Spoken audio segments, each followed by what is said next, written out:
नमस्ते, मैं हूं doctor Suresh. Teacher education simplified channel में आपका स्वागत है। बीएड ELCT 2022 के लिए CET हॉल टिकट्स आ गए, एडमिट कार्ड आ गए हैं। आप यहां पर देख सकते हो।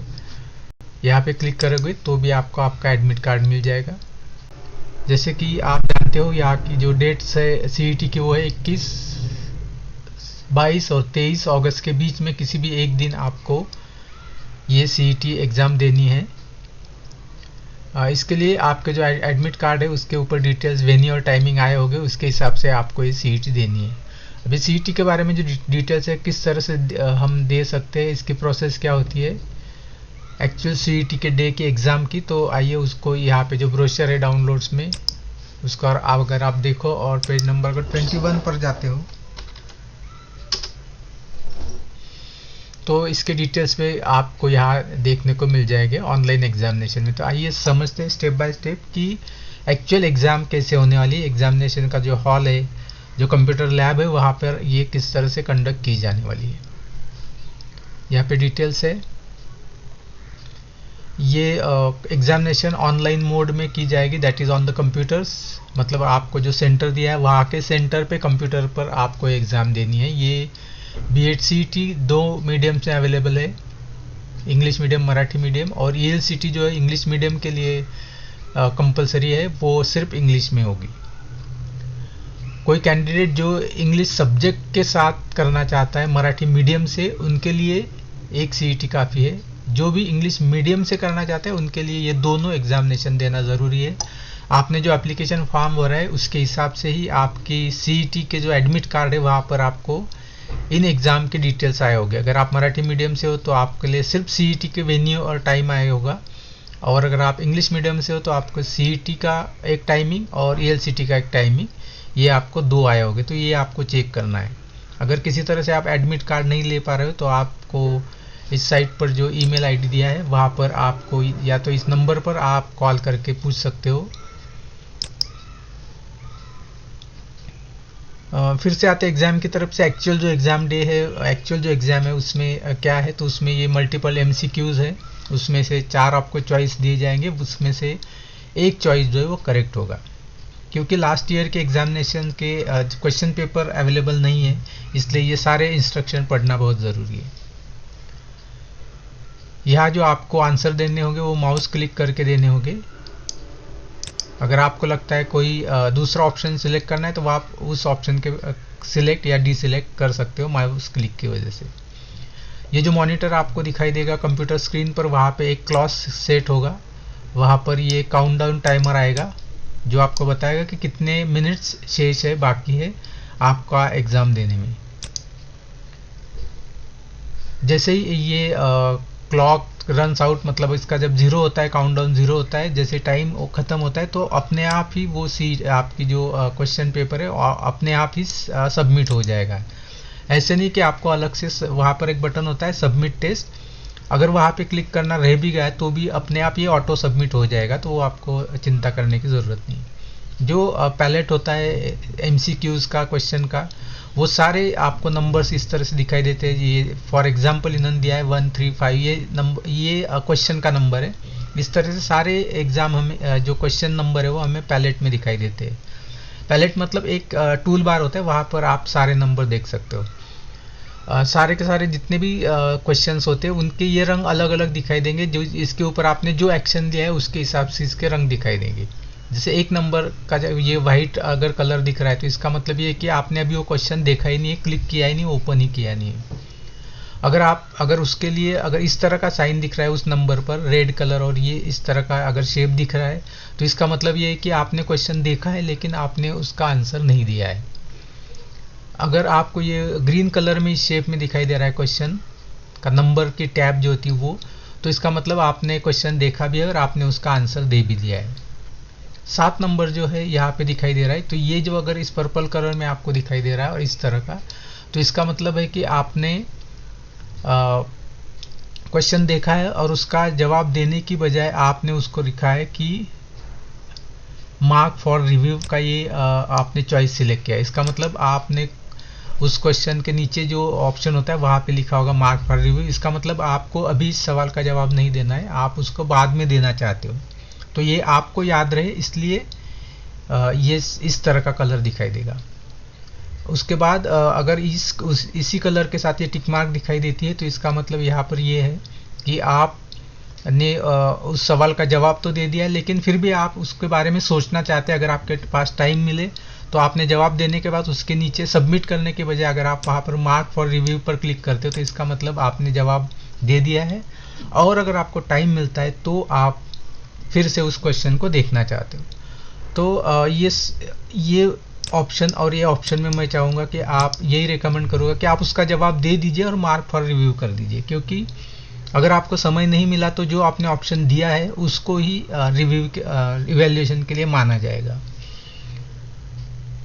अगर आपने लेफ्ट अगर छोड़ दिया है, उसका आंसर नहीं दिया है तो उसके मार्क्स आपको नहीं मिलेंगे।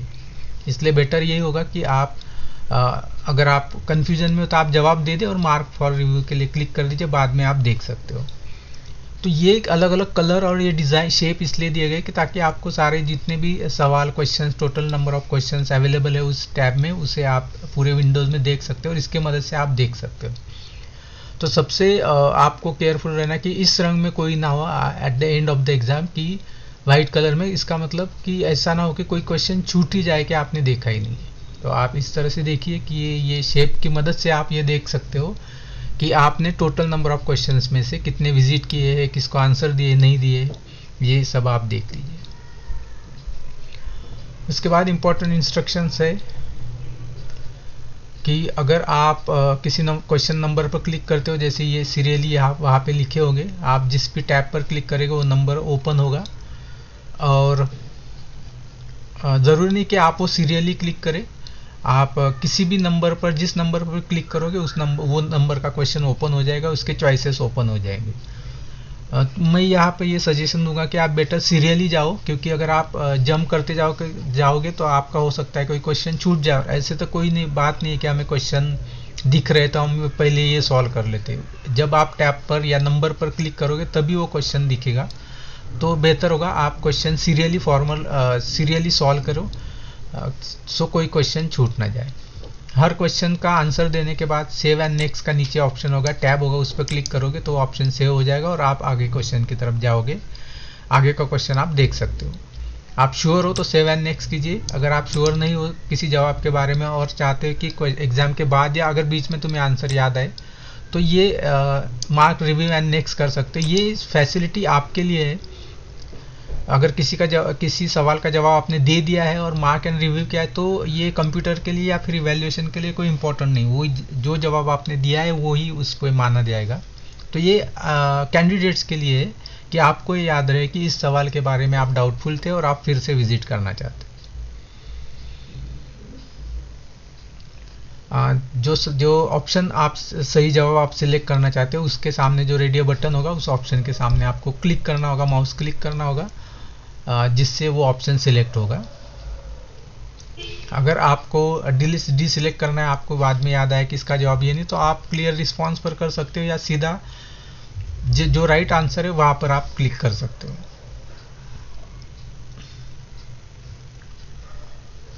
क्वेश्चन जो सेव किए या फिर मार्क फॉर रिव्यू किए उसको उन्हीं को जवाब देने के लिए, इवैल्यूएशन के लिए उन्हीं जवाब को माना जाएगा। इसका मतलब जिसका जवाब दिया ही नहीं तो ऑब्वियस है उसके लिए तो उसको तो मार्क्स के लिए कैलकुलेट नहीं किया जाएगा।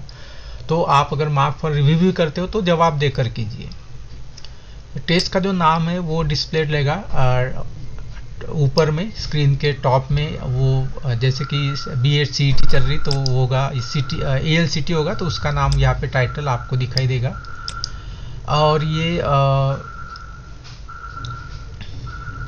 उसके बाद सेव एंड नेक्स्ट का जो बटन है ये आपको दिखाई देगा यहाँ पे नेक्स्ट टेस्ट। तो उसके बाद की इम्पोर्टेंट इंस्ट्रक्शन ये है कि आप कोई भी सवालों के जवाब जब आप चाहे दे सकते हैं। ज़रूरी नहीं कि आप सीक्वेंस फॉलो करो। आप चाहे जिस नंबर क्वेश्चन नंबर पर क्लिक करोगे वो सवाल आपके सामने आ जाएगा एज पर योर कन्वीनियंस। पर जैसे कि मैंने आपको सजेस्ट किया है कि आप सीरियल नंबर जाए ताकि कोई सवाल छूट ना जाए। बाद में टाइम नहीं रहता तो हम भूल जाते हैं कि हमने कोई सवाल देखा नहीं है। वहाँ के जो एडमिनिस्ट्रेटर हो गए एग्जामिनेशन उस कंप्यूटर लैब में, उनके सारे इंस्ट्रक्शन आप प्रॉपरली फॉलो करिए।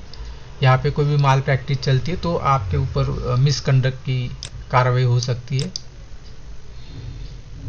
अगर आपको कुछ सवाल है उस पूरे प्रोसेस के बारे में तो एग्ज़ाम टेस्ट शुरू होने से पहले ही आपको पूछना है। एक बार आपका टेस्ट क्वेश्चन सेट जो है वो ओपन हो गया पीसी पर कि फिर आप वहाँ पे जो सुपरवाइज़र है, इन्विजिलेटर है, उनसे आप कोई भी सवाल उस वक्त नहीं पूछ सकते। जो भी आपके टेक्निकल सवाल है वो आप पहले ही पूछ लीजिए, हालांकि उस अच्छी तरह से आपको इंस्ट्रक्शन दिए जाते हैं।